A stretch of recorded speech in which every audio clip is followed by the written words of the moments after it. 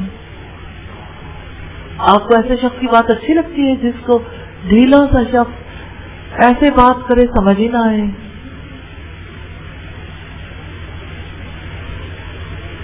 تو نبی صلی اللہ علیہ وسلم نے فرمایا چھوٹی سی چھوٹی نیکی کو بھی حقیر نہ جانو. چاہے نیکی یہی ہو کہ تم اپنے بھائی کے ساتھ مسکراتے چہرے کے ساتھ ملو. یہ صحیح مسلم کی روایت ہے. اسی طرح قول حسن میں لوگوں کو علم سکھانا، ان میں سلام پھیلانا، خندہ پیشانی اور بشاشت کا اظہار کرنا اور دیگر تمام اچھی باتیں بھی آ جاتی. آپ میں سے کتنے لوگ ہیں جو کسی کو علم سکھاتے ہیں؟ اب جب آپ پڑھ رہے ہیں وقولوا للناس حسنا، لوگوں سے اچھی بات کرو، اور آپ کو پتہ چلا کہ علم پھیلانا یہ اچھی بات ہے، آپ نے اس پہ عمل کرنے کو اپنی ذمہ داری نہیں بنایا، پھر آپ نے ارادہ بھی نہیں کیا. اب کیا ہوگا؟ آپ پڑھیں گے اور گزر جائیں گے. تو جب آپ اللہ تعالیٰ کے حکم کو اگنور کریں گے تو اللہ تعالیٰ آپ سے راضی ہو جائے گا. ناراضگی اس جگہ نہیں آئے گی. یہ کیسا انسان ہے جس کو کوئی بات سمجھ ہی نہیں آتی کہ میں اسے کیوں پچھلے زمانے کے حالات بتا رہا ہوں؟ اسی لیے کہ یہ سمجھ جائے کہ مجھے اس زمانے میں رہتے ہوئے کیا کرنا ہے. وقولوا للناس حسنا، لوگوں کے لیے اچھی بات کہو، علم کی باتیں سکھائیں لوگوں کو. جہاں بیٹھے وہاں جو پڑھا ہے جو سیکھا ہے وہ بات کریں، سمجھائیں، بتائیں. انسان جب کچھ سیکھتا ہے، جب اسے کچھ ملتا ہے، جب وہ اسے گفٹ سمجھتا ہے وہ دوسروں کو بتاتا ہے. آپ کو جب تحفہ ملتا ہے تو آپ بتاتے نہیں، بہن بھائیوں میں گھر والوں میں تذکرہ نہیں کرتے ہیں. تو آپ اس کو اللہ تعالیٰ کی دی ہوئی نعمت نہیں سمجھ رہے، اس لیے اظہار نہیں کر پا رہے. ورنہ اللہ تعالیٰ نے تو حکم دیا ہے فَأَمَّا بِنِعْمَةِ رَبِّكَ فَحَدِّثْ. تو جہاں تک رب کی نعمت کا تعلق ہے تو آپ اس کو بیان کرو. یہ اللہ تعالیٰ کا اپنی کتاب کے بارے میں حکم ہے. تو قول حسن میں آتا ہے سلام پھیلانا. سلام کرو، سلام کو عام کریں اور بشاشت کے ساتھ، فریش چہرے کے ساتھ، وائٹ اسمائل کے ساتھ لوگوں سے ملیں. وائٹ اسمائل کے ساتھ. تو آپ اگر وائٹ اسمائل کی بجائے وائلڈ اسمائل کے ساتھ ملیں تو ظاہر ہے لوگوں کا تو حال خراب ہوگا نا. تو یہودی تو اسی طرح سے اللہ تعالیٰ کی باتوں کو بدل دیتے تھے. تو قول حسن کے ضمن میں لوگوں سے برا کلام کرنے اور بری گفتگو کرنے کی ممانعت بھی آ جاتی ہے، حتیٰ کہ رب العزت نے کافروں سے بھی برا کلام کرنے سے روکا. سورہ العنکبوت میں فرمایا وَلَا تُجَادِلُوا أَهْلَ الْكِتَابِ إِلَّا بِالَّتِي هِيَ أَحْسَنُ. اب تم اہل کتاب سے جھگڑا نہ کرو مگر انتہائی آسان انداز میں. یہ سورہ العنکبوت کی آیت نمبر 46 ہے. مسکراتے رہنا ہے، اچھی بات شیئر کرنی ہے، ذمہ داری قبول کرنی ہے، کچھ کر کے جینا ہے انشاءاللہ. وَأَقِيمُوا الصَّلَاةَ، اور نماز قائم کرو. کیا آپ جانتے ہیں کہ نماز صرف نبی صلی اللہ علیہ وسلم کی امت پر فرض نہیں کی گئی، پہلی امتوں پر بھی نماز فرض تھی۔ ہم جب نماز کا تذکرہ پڑھتے ہیں اور یہ دیکھتے ہیں کہ نماز معراج کے موقع پر فرض ہوئی، تو عام طور پر لوگوں کے ذہن میں یہ آتا ہے کہ شاید واقع معراج سے پہلے نبی صلی اللہ علیہ وسلم نماز ادا نہیں کرتے تھے، اور اس سے پہلے کہ انبیاء بھی نماز کو اس طرح ادا نہیں کرتے تھے۔ تو ہمیں میثاق بنی اسرائیل سے پتہ چل رہا ہے وَأَقِیمُوا الصَّلَاةَ، اور نماز ادا کرو۔ اللہ تعالیٰ نے بنی اسرائیل سے نماز قائم کرنے کا عہد لیا تھا، معاہدہ، میثاق ہے۔ اور میثاق کو آپ جانتے ہیں کہ آج بھی یہودی، آج بھی حضرت موسیٰ علیہ السلام کی قوم اپنے لیے ان 10 ہدایات کو سب سے بڑی رہنمائی سمجھتی ہے۔ 10 کمانڈمنٹس کا نام سنا ہے آپ نے، بنی اسرائیل کی؟ یہ ان کے یہاں یہ 10 چیزیں جو اللہ تعالیٰ نے جس کے بارے میں ان سے معاہدہ لیا تھا، آج بھی ان کی یاد باقی ہے۔ اگرچہ 10 کمانڈمنٹس میں کچھ اور چیزیں بھی ایڈ ہو گئیں۔ تو آپ نماز کی اہمیت کو یوں سمجھ سکتے ہیں بنی اسرائیل میں کہ اللہ تعالیٰ نے معاہدہ لیا تھا کہ ضرور نماز قائم کرو گے۔ اور سوال یہ پیدا ہوتا ہے اقامت صلاۃ سے کیا مراد ہے؟ جب تک آپ کے ڈیفالٹ میں یہ بات نہیں چلی جاتی، اس کا تذکرہ میں جاری رکھوں گی انشاءاللہ۔ تو اقامت صلاۃ سے کیا مراد ہے؟ پتہ ہے کیا فائدہ ہوگا اگر آپ کے ڈیفالٹ میں جائے گی نا، تو آپ کے اندر سے یہ بات اٹھے گی کہ اچھا کیا میں نے یہ کام کر لیا، یہ کر لیا، یہ کر لیا۔ پھر آپ اپنی نماز کے بارے میں فکر مند ہو جائیں گے کہ میری نماز میں اس چیز کی کمی ہے۔ جنرلی نماز قائم کرنے کی بات کو ہم دیکھتے ہیں تو ہمارے یہاں تو صرف یہ کہا جاتا ہے نماز پڑھ لی۔ پڑھنا اور قائم کرنا دو الگ باتیں ہیں۔ کیا اس بات پر آپ کا یقین ہے کہ یہ دو الگ باتیں؟ پڑھنے کا کیا مطلب ہوتا ہے؟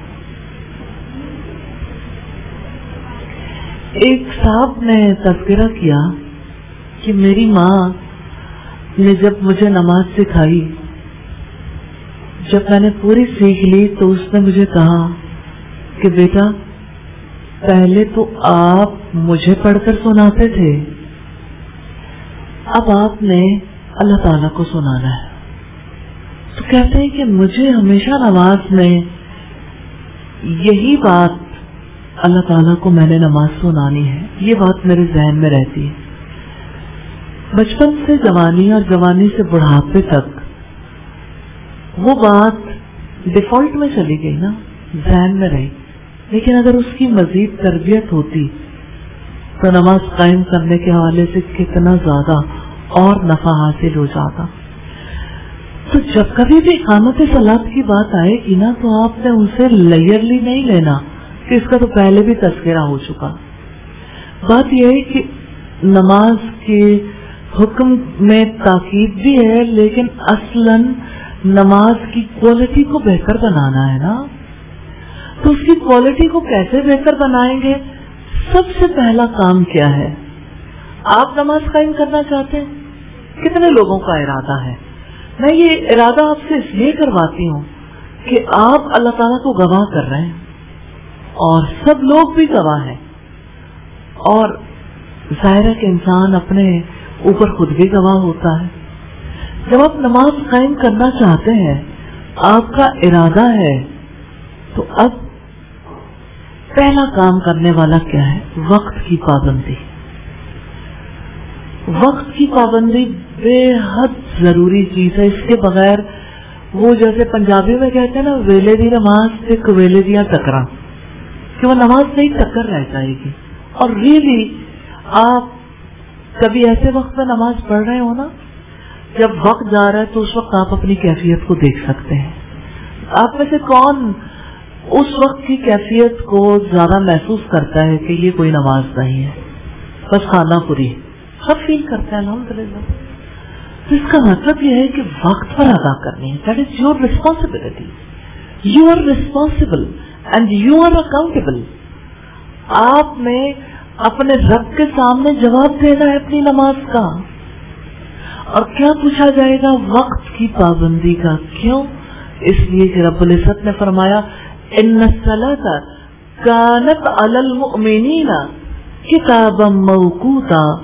بے شک مومنوں پر نماز وقت کی پابندی کے ساتھ فرض کی گئی. دلیل ہے نا. نماز کے بارے میں ہمارا پہلا کام جس کے بارے میں جواب دہی ہونی ہے.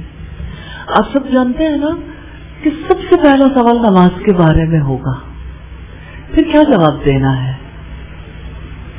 سب سے پہلا سوال نماز کے بارے میں کیا ہوگا؟ نماز قائم کرنے کے بارے میں نا. تو اقامت صلاۃ کے حوالے سے وقت کی پابندی. آپ میں سے کتنے لوگ ہیں جو اول وقت میں نماز ادا کرتے ہیں؟ کوشش کرتے ہیں ظہر کے علاوہ. ظہر کی نماز تو اول وقت میں ہو جاتی ماشاءاللہ. اس کے علاوہ باقی نمازیں بھی الحمدللہ. تو اس کا مطلب یہ ہے کہ آپ اقامت صلاۃ کی کوششوں میں مصروف ہیں اور اللہ تعالیٰ اسے انشاءاللہ تعالی احسان کے درجے تک پہنچائے گا. ٹھیک ہے. کیونکہ پہلا درجہ تو قبولیت کا ہے نا, دوسرا درجہ یقین کا ہے, اور تیسرا درجہ اس کی بیوٹیفیکیشن کا ہے. تو یہ والی باتیں یاد رہے گی نا. اسلام کے کتنے درجے ہیں؟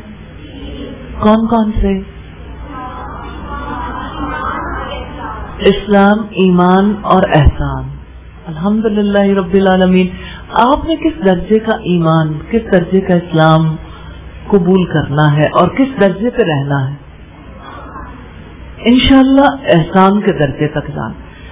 آپ کبھی اپنے کسی ارادے میں انشاءاللہ کہنا نہ بھولا کریں.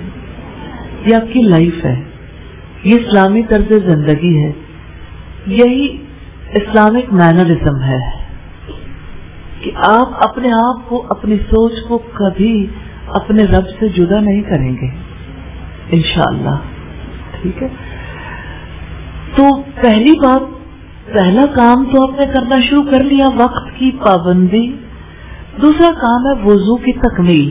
کتنے لوگ ہیں جو وضو کی تکمیل کے لیے کانشیس ہو گئے ہیں؟ اچھا, آپ مجھے یہ بتائیے کہ اسباغ الوضو سے کیا مراد ہے؟ وضو کی تکمیل,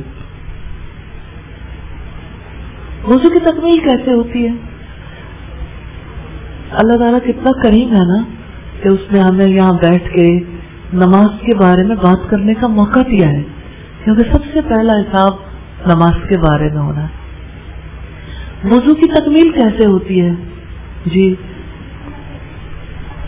بسم اللہ سے آغاز کرنے سے ٹھیک ہے, اور جی اعضاء کو اچھے طریقے سے دھونا اور کوئی جگہ خشک نہ رہنے دینا. جی آپ کچھ کہنا چاہتے ہیں؟ ترتیب کو پیش نظر رکھنا, اور پھر یہ ہے کہ اس میں وقفہ نہ لانا, موالات ضروری ہے. اچھا, اور اس کے علاوہ کیا ہے؟ جی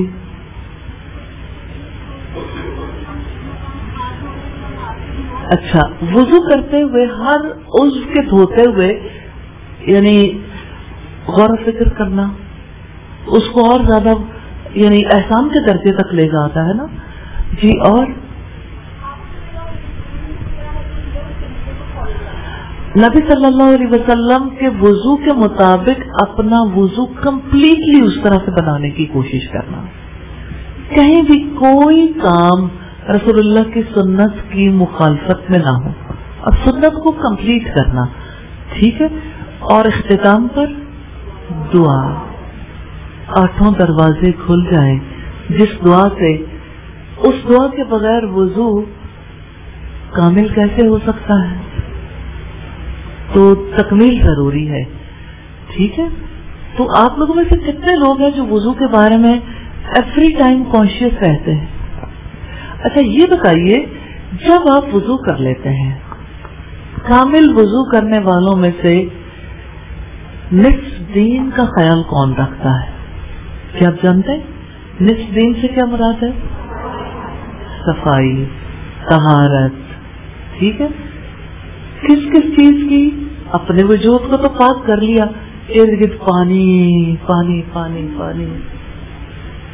کیا آپ گھر میں جب بیسن پہ وضو کریں یا کسی وضو خانے میں وضو کرنے کا آپ کو موقع ملتا ہے اس جگہ کو خشک کرتے ہیں، نیٹ کرتے ہیں؟ یہ ریسپانسبلٹی ہے کہ آپ جس جگہ پہ آپ نے وضو کیا اگر آپ کو وہ جگہ صاف ملی اللہ کا شکر ادا کریں، صاف نہیں ملی تو اسے کلین کر کے بیٹھیں اور کلین کر کے چھوڑیں، کیونکہ آپ یہ چاہتے ہیں کہ اللہ تعالیٰ آپ سے راضی ہو جائے اور ہر ایک کو اس بات کا ہمیشہ دھیان رکھنا ہے. ٹھیک ہے. تیسرا کام ہے وضو کی تکمیل کے بعد ارکان کا اعتدال. اعتدال یعنی ہر عمل ایسے کرنا ہے کہ آلموسٹ دوسرا عمل بھی اتنی ہی دیر کا ہو، نمبر ایک. دوسری بات یہ ہے کہ ایک عمل سے دوسرے میں انٹر ہوتے ہوئے تیزی نہ ہو، اس سے نکلتے ہوئے بھی تیزی نہ ہو. اطمینان، جیسا کہ نبی صلی اللہ علیہ وسلم نے ارشاد فرمایا تھا نا، جب ایک شخص نے نماز پڑھی تو آپ نے 3 دفعہ سے کہا تھا صلی فإنک لم تصلی، جاؤ نماز پڑھو کیونکہ آپ نے نماز نہیں پڑھی. اگر آپ کو کوئی کہے تو آپ کو کیسا لگے گا؟ سچ بتائیے کیسا لگے گا؟ برا لگے گا؟ کتنے لوگ ہیں جنہیں برا نہیں لگے گا؟ کچھ لوگ ایسے ہیں جو یہ سمجھتے ہیں صرف ان لوگوں کو برا نہیں لگے گا جو اپنی نماز بہتر بنانا چاہتے ہیں، جنہیں یہ خوف ہے کہ میری نماز میرے منہ پہ دے ماری جائے گی، کیونکہ اگر نماز اچھی نہیں ہوگی تو نماز کو تو منہ پہ دے مارا جائے گا نا. نماز کو جو بھی بہتر بنانا چاہے گا اسے کبھی برا نہیں لگے گا اگر کوئی کہے کہ آپ دوبارہ نماز پڑھ لو. صلی فإنک لم تصلی، آپ یہ الفاظ ضرور یاد کر لیں، اور یہ اپنے لیے سب سے زیادہ جب آپ اپنے آپ کو میسج دیں گے نا صلی فإنک لم تصلی، سب سے پہلے اپنی نماز بہتر بنائیے پھر دوسروں تک جائیے. تو آپ ارکان کے اعتدال کے حوالے سے دیکھیں، آپ جب رکوع سے سر اٹھائیں، آپ جب دوبارہ سجدے میں جائیں، ایک سجدے کے بعد دوسرا سجدہ مرغ کے ٹھونگے مارنے کی طرح نہ ہو. اطمینان سے بیٹھنا، اطمینان سے سجدے میں جانا، پھر جب دوسری رکعت کے لیے کھڑے ہونا پھر بھی بیٹھ کر پھر دوبارہ اٹھیں. جیسے نبی صلی اللہ علیہ وسلم نے یہ فرمایا تھا رکوع کرنے کے لیے کہ آپ پھر رکوع کرو حتی تطمئن راکعا، یہاں تک کہ تم اطمینان کے ساتھ رکوع کر لو. اطمینان اعتدال میں شامل ہے، اطمینان ضروری ہے. دھیان ہو تو اطمینان حاصل کر سکتے ہیں، اور نماز کی طرف دھیان نہ ہو، دھیان بڑھ جائے تو اطمینان اعتدال سب ختم ہو جاتا ہے. پھر اسی طرح سے ترتیل قرات، ترتیل یعنی اچھی آواز میں قرآن کو پڑھنا. کتنے لوگ ایفرٹ کر رہے ہیں؟ ایسا آپ کیا ایفرٹ کر رہے ہیں؟ خوبصورت انداز میں قرآن کو سیکھنے کی تجوید پڑھ رہے ہیں. آپ لوگوں میں سے وہ کون ہے جو خاص لہن بنانے کی کوشش کر رہا ہے؟ یعنی ایک تو کلاس میں ہے نا، کلاس میں اکٹھا پڑھنا فائدہ دیتا ہے، لیکن کچھ عرصے کے بعد پتہ چلتا ہے اکیلے پڑھا ہی نہیں جاتا. سارے لوگوں تو ان کے ساتھ تو آواز مل گئی تھی، غلطیوں کا پتہ ہی نہیں چلا. اکیلے میں انڈیویجولی پڑھنا پھر مشکل لگتا ہے. تو اس وجہ سے آپ جب اپنی کریکشن کریں گے، زیادہ اچھا سیکھنے کی کوشش کریں گے انڈیویجولی، انفرادی طور پر، کیونکہ آپ خود رسپانسبل ہیں. آپ نے اپنی رسپانسبلٹی لینی ہے. آواز کی خوبصورتی کے لیے. آپ لوگوں میں سے کتنے لوگ ہیں جنہیں گنگنانا اچھا لگتا ہے؟ گنگنانا اچھا لگتا ہے نا؟ اچھا کتنے دن لگیں گے جب آپ قرآن گنگنائیں گے؟ خوبصورت انداز میں کوئی سورت سیکھ لیں. شروع میں کوئی ایک سورت سیکھیں گے، پھر آہستہ آہستہ اور صورتیں سیکھتے چلے جائیں گے. چلے آج ہم طے کر لیتے ہیں کوئی ایک صورت جس کو آپ اس ویک میں پختہ کر لیں گے. کون سی صورت کرنا چاہیں گے؟ اچھا جی،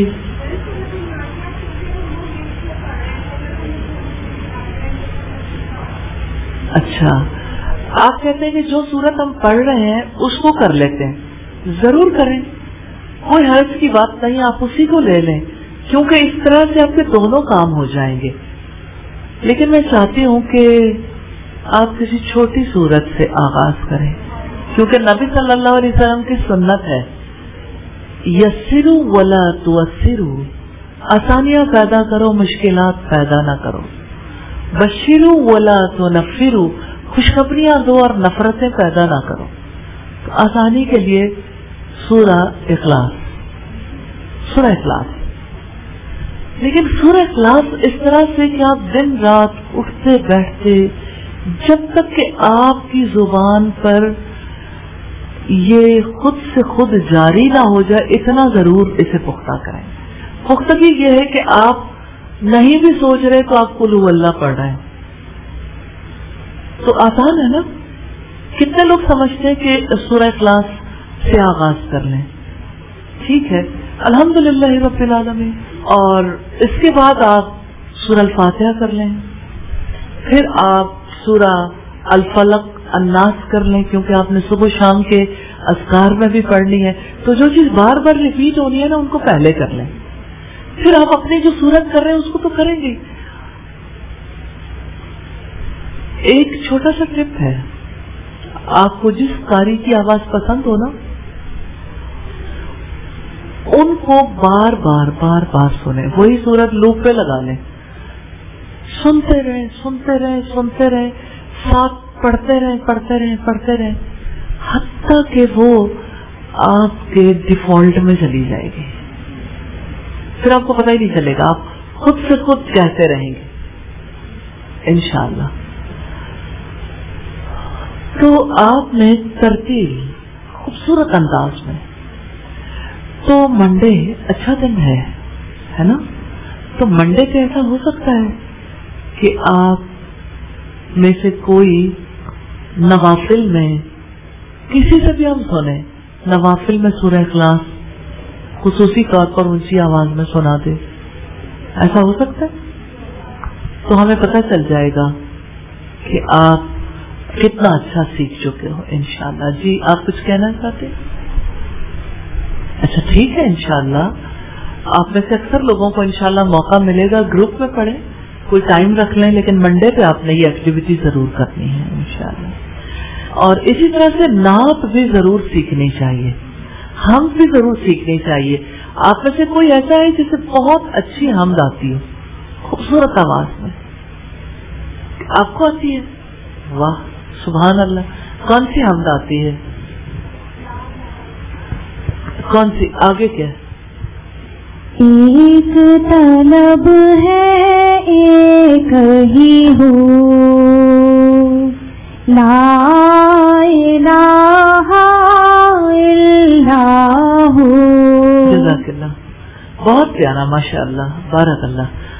تو اسی طرح سے آپ یعنی ایسی نشید جو ہے نا جب آپ سیکھیں گے یا کوئی حمد یا کوئی نعت تو یہ اسٹیٹکلی آپ کو امپروو کرے گی انشاءاللہ، کیونکہ انسان کو ضرورت ہے نا. تو آپ کی گنگناہٹوں میں آپ کا عقیدہ آ جائے اور ہر وقت آپ کو وہ چیزیں ریوائز کرنے کا موقع ملے تو آپ کا ایمان کتنا بڑھے گا نا انشاءاللہ.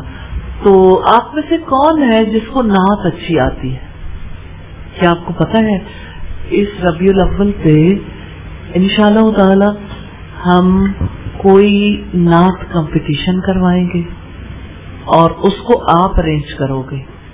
ایسا ہو سکتا ہے؟ کون اچھا ایونٹ